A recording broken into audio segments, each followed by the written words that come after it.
నమస్తే. Welcome to my channel. నేను మీ వినోద్. అందరం అనుకున్నట్టుగానే 'వారణాసి' మూవీ రిలీజ్ డేట్ వచ్చేసింది. అయితే మహేష్ బాబు ఫ్యాన్స్ ఆతృతగా ఎదురు చూస్తున్నారు ఈ మూవీ కోసం.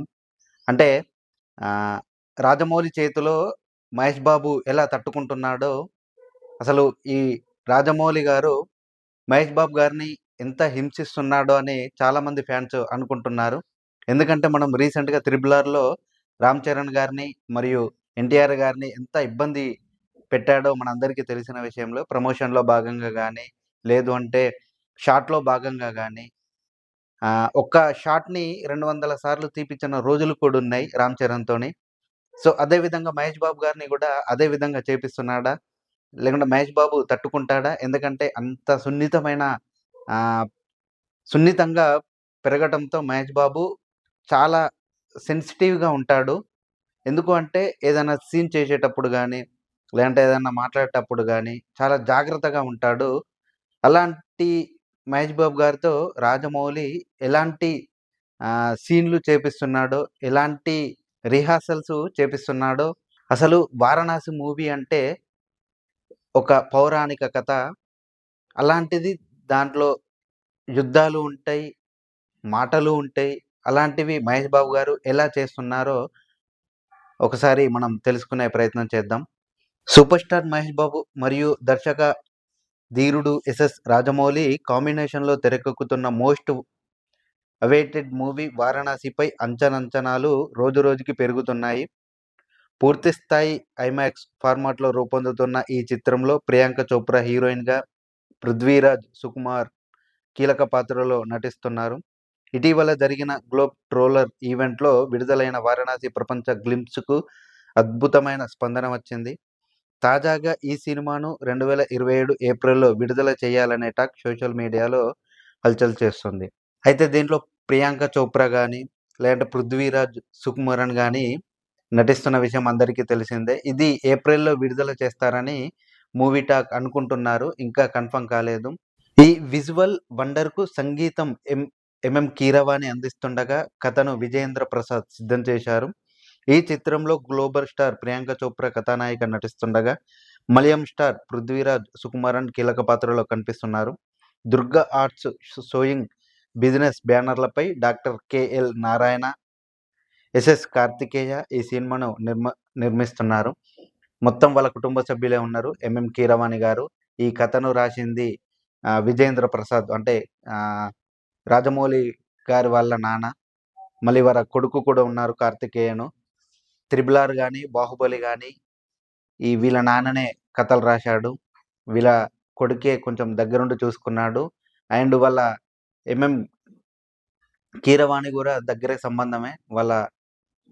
అతను గూడా దీనిలో పాటలు రాస్తున్నాడు. 'త్రిబుల్ ఆర్‌లో' మనం పాటలు గాని, 'బాహుబలిలో' పాటలు గాని ఏ విధంగా ఉన్నాయో మనకందరికీ తెలిసిన విషయమే. చాలా అద్భుతమైన పాటలు అందించాడు. అదే అదే విధంగా రాజేంద్ర ప్రసాద్ గారు దేవి దేవతలను అంటే ఇలాంటి కథలను బాగా నమ్ముతాడు. రామాయణం గాని, మహాభారతం కానీ. కానీ రాజమౌళికి ఇలాంటి అంటే దేవుళ్ళ మీద ఎలాంటి నమ్మకం లేదు. ఆల్రెడీ ఆహ్, గ్లోబల్ సమ్మిట్‌లో అంటే ఏదైతే ఈ సినిమా గ్లింప్స్ విడుదల చేశాడో అప్పుడే అతను చెప్పాడు. నాకు దేవుళ్ళ పైన నమ్మకం లేదని. దానిపైన కాంట్రోవర్సీ తీవ్ర స్థాయిలో జరిగింది. కానీ అవేమీ పట్టించుకోకుండా ముందు సినిమా కావాలి. నేను సినిమా ఎలా ప్రజెంటేషన్ చేశానో అందరికీ తెలియాలనే ఉద్దేశంతోని ఇవన్నీ పట్టించుకోకుండా తను సినిమాలో లీనమైపోయాడు.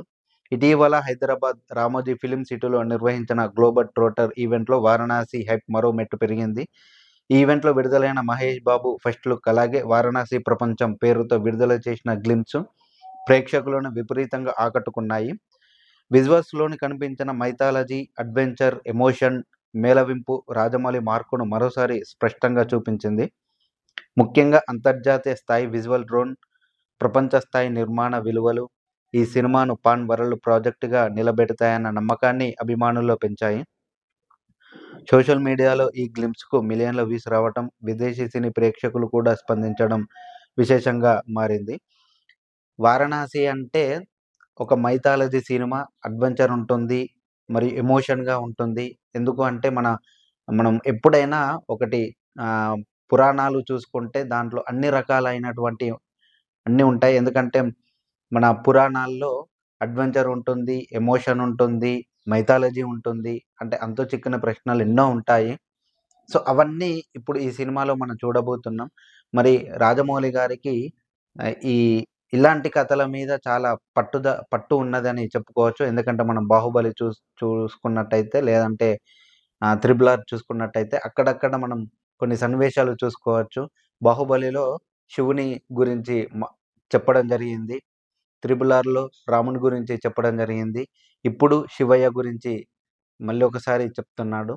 సో, ఇదంతా మరి రాజమౌళి గారికి అంత దైవభక్తి లేనిది ఇలాంటి సినిమాలు ఎందుకు తీస్తున్నాడు అంటే, కేవలం డబ్బు కోసమే అని కొంతమంది అంటున్నారు. లేదు అంటే మన ఖ్యాతిని అంటే మన యొక్క పురాణ గాథల్ని ప్రపంచానికి తెలియడం కోసమే ఇలా చేస్తున్నాడు అని కొంతమంది అంటున్నారు. సో, ఏది ఏమైనా కూడా రాజమౌళి గారు ఇలాంటి సినిమాలు ఇంకా కొన్ని తీసేసి ఇలాంటి అంటే మన పురాణాలు గాని, మనకున్న కథలు గాని ప్రపంచానికి తెలియజేయాలని మనస్ఫూర్తిగా కోరుకుందాం. ఇక ఈ సినిమాకు సంబంధించిన రిలీజ్ డేట్ టాక్ ప్రస్తుతం సినీ వర్గాల్లో హాట్ టాపిక్‌గా మారింది. తాజా సమాచారం ప్రకారం 2027 ఏప్రిల్ 9న ప్రపంచవ్యాప్తంగా వారణాసిని గ్రాండ్‌గా విడుదల చేయాలని మేకర్స్ ప్లాన్ చేస్తున్నట్లు వినిపిస్తుంది. శ్రీరామనవమి పర్వదినాన్ని టార్గెట్ చేస్తూ లాంగ్ వీకెండ్ అడ్వాంటేజ్‌ను పూర్తిగా ఉపయోగించుకోవాలని రాజమౌళి మాస్టర్ ప్లాన్ వేశారని ప్రచారం జరుగుతుంది. ఇప్పటికే సినిమాపై ఉన్న భారీ క్రేజ్‌కు ఈ రిలీజ్ డేట్ వార్త మరింత బలం చేకూర్చడంతో సోషల్ మీడియా వేదికగా ఫ్యాన్స్ సందడి చేస్తున్నారు. అయితే దీనిపై అధికారిక ప్రకటన ఇంకా రావాల్సి ఉంది. ఈ చిత్రాన్ని 120 దేశాల్లో 100 కోట్ల మంది ప్రజలకు చేరువయ్యేలా రిలీజ్ చేయడం ద్వారా 10,000 కోట్ల కలెక్షన్లు రాబట్టేలా రాజమౌళి ప్లాన్ చేస్తున్నట్టు టాక్ వినిపిస్తుంది. రాజమౌళి ఏం చేసినా కొత్తగా, వింతగా ఉంటుంది. ఎప్పుడు రిలీజ్ చేయాలి, ఎప్పుడు రిలీజ్ చేస్తే దాని టాక్ బాగుంటుంది, ఎప్పుడు రిలీజ్ చేస్తే మనకు దానికి పెట్టుబడి వస్తుందనేది చాలా పకడ్బందీగా ప్లాన్ చేస్తాడు. మన 'బాహుబలి' గానీ, 'త్రిబుల్ ఆర్' గానీ అతను నిర్మించిన ప్రతి చిత్రం కూడా ప్రతి ప్రణాళికతోటి ముందుకెళ్ళింది. ఈ 'త్రిబుల్ ఆర్' కొన్ని కారణాల వలన పోస్ట్‌పోన్ అవుతూ వచ్చిందే తప్ప రాజమౌళి కరెక్ట్ ప్లానింగ్ చేస్తే ఏది కూడా తప్పదని మరోసారి నిరూపించుకోబోతున్నారు. ఏది ఏమైనా కూడా నెక్స్ట్ ఇయరు రిలీజ్ డేట్ పక్కా అని పకడ్బందీగా చెప్తున్నారు. దాంతో ఫ్యాన్స్ కొంచెం ఆనందం వ్యక్తం చేస్తున్నారు. ఎందుకు అంటే ఈ రాజమౌళి గారు ఏ సినిమా తీసినా కొన్ని సంవత్సరాలు పడుతుంది. 4, 5 సంవత్సరాలు 'బాహుబలి' గానీ, లేకుంటే 'త్రిబుల్ ఆర్' ఒక 2, 3 సంవత్సరాలు గానీ, అలా ఏ సినిమా తీసినా కొన్ని సంవత్సరాలు తీస్తాడు. చాలా బాగా అద్భుతంగా ప్రదర్శిస్తాడు. దానికి రాజమౌళి గారిని అప్రిషియేట్ చేయాల్సిందే. టైం ఎంత తీసుకున్నా కూడా దాని గురించి అంత ఎక్స్‌ప్లెయిన్ చేయాలి. ఒక మనిషికి అర్థమయ్యేలాగా చెప్పాలి అంటే కొన్ని సన్నివేశాలు ఉండాలి దాంట్ల. సో, దాని విషయంలో మాత్రం రాజమౌళి గారు పక్కాగా కొంచెం ప్లానింగ్ తీసుకుంటారు. సో, ఇదిలా ఉండగా వారణాసిలో మహేష్ బాబు తండ్రి పాత్రకు సంబంధించి మరో కీలక అప్డేట్ కూడా చర్చనీయాంశంగా మారింది. ఈ పాత్ర అత్యంత కీలకంగా ఉండబోతుందని, దానికి సరైన నటుడిని ఎంపిక చేసే విషయంలో రాజమౌళి ప్రత్యేక శ్రద్ధ తీసుకున్నారని సమాచారం. పలువురు సీనియర్ నటులతో లుక్ టెస్టులు నిర్వహించిన తర్వాత చివరికి ఈ పాత్రకు ప్రకాష్ రాజ్‌ని ఫిక్స్ చేసినట్టు ఇండస్ట్రీ వర్గాల్లో టాక్ వినిపిస్తుంది. అధికార ప్రకటన ఇంకా రాకపోయినా ప్రకాష్ రాజ్ ఇప్పటికే షూటింగ్ లొకేషన్‌లో అడుగుపెట్టారని, ఆయనపై కీలక సన్నివేశాల చిత్రీకరణ మొదలైందన్న వార్తలు నెట్టింట వైరల్ అవుతున్నాయి. మొత్తం మీద వారణాసి ప్రతి అప్డేట్‌తోనూ అంచనాలు పెంచుకుంటూ భారతీయ సినిమా చరిత్రలో మరో మైలురాయిని నిలవబోతుందన్న నమ్మకాన్ని కలిగిస్తుంది. దీంట్లో ఇంకో ముఖ్యమైన ఘట్టం ఏంది అంటే మహేష్ బాబు గారికి తండ్రిగా ప్రకాష్ రాజ్ ఓకే అయ్యాడు. ఎందుకంటే చాలా మందిని టెస్ట్ చేసిన తర్వాత లాస్ట్‌కు ప్రకాష్ రాజ్‌ని తీసుకున్నట్టు మనం తెలుసుకోవచ్చు. ప్రకాష్ రాజు అన్ని భాషలలో ఏ విధమైనటువంటి క్యారెక్టర్ ఇచ్చినా కూడా దాంట్లో ఒదిగిపోయే నైపుణ్యం ఉన్నది. ఎందుకంటే మనం ప్రతి సినిమాలో చూసుకుంటే కొన్ని పాత్రలలో ఫాదర్ గాను, లేకుంటే బ్రదర్ గాను, లేకుంటే విలన్ గాను, లేకుంటే హీరో గాను ఏ పాత్ర ఇచ్చినా కూడా దాంట్లో ఒదిగిపోయే తత్వం ఉంది. అలాంటి ప్రకాష్ రాజు దీంట్లో మహేష్ బాబు తండ్రిగా నటిస్తున్నాడు అంటే ఇంకా కొంచెం హైప్‌నిస్తుంది ఈ మూవీ పైన. ఎందుకంటే ప్రతి మూవీలో మనం ఈ 'మహేష్ బాబు' గారు గాని, లేదు అంటే 'ప్రకాష్ రాజ్' గారిని గాని చూసుకుంటే వీళ్ళ నటన చూసుకుంటే చాలా అద్భుతంగా ఉంటుందని చెప్పుకోవచ్చు.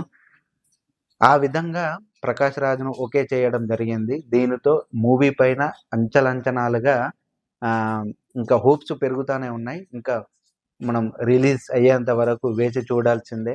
దీనిపైన ఇంకా అధికార ప్రకటన అంటే వాళ్ళు ఇంకా రిలీజ్ చేయలేదు. ఫలానా డేట్ రోజు రిలీజ్ చేస్తున్నామని. సో, వాళ్ళు కూడా అన్నీ ఆలోచించుకొని తగిన సమయం రాగానే రిలీజ్ చేస్తారని అనుకుంటున్నా. ఎందుకంటే ఇలాంటి విషయాలలో చాలా ఆచితూచి అడుగులు వేయాలి. ఒక సినిమా రిలీజ్ చేస్తున్నప్పుడు ఎనక ముంద అంటే చూసుకోవాలి. అంటే ఏ డేట్‌లో సెలవులు వస్తున్నాయి. లేకుంటే లాంగ్ వీకెండ్ వస్తుంది. మనం అనేది చూసుకున్న తర్వాతనే రిలీజ్ చేయాలి. ఎందుకంటే కొన్ని వేల కోట్ల బడ్జెట్‌తో తీస్తున్న సినిమా కాబట్టి, ఒకవేళ తను పెట్టుకున్న బడ్జెట్ అందుకోలేకపోతే చాలా నష్టపోతారు కాబట్టి, ఈ రిలీజ్ విషయంలో కొంచెం ఆచితూచి అడుగులు వేస్తూ, సరైన సమయం వచ్చేంత వరకు వేచి చూస్తూ, అప్పుడు రిలీజ్ చేయాలి. ఏది ఏమైనా గూడా నెక్స్ట్ ఇయరే రిలీజ్ చేస్తారని ఫ్యాన్స్ అనుకుంటూ చాలా సంబరపడిపోతున్నారు. మరి వాళ్ళ సంబరానికి అది మరి ఓకే అయితుందా లేదా అనేది చూడాలి. ఏది ఏమైనా గూడా నెక్స్ట్ ఇయర్ 'వారణాసి' రిలీజ్ అవుతుందనే నమ్మకంతో అందరూ ఉన్నారు. సో, అదే కావాలని మనస్ఫూర్తిగా కోరుకుంటున్నా. ఈ వీడియో గనక మీకు నచ్చినట్టయితే లైక్, షేర్, సబ్స్క్రైబ్ చేయండి. ఇలాంటి అప్డేట్స్ కోసం మన ఛానెల్‌ని చూస్తూనే ఉండండి. Thank you.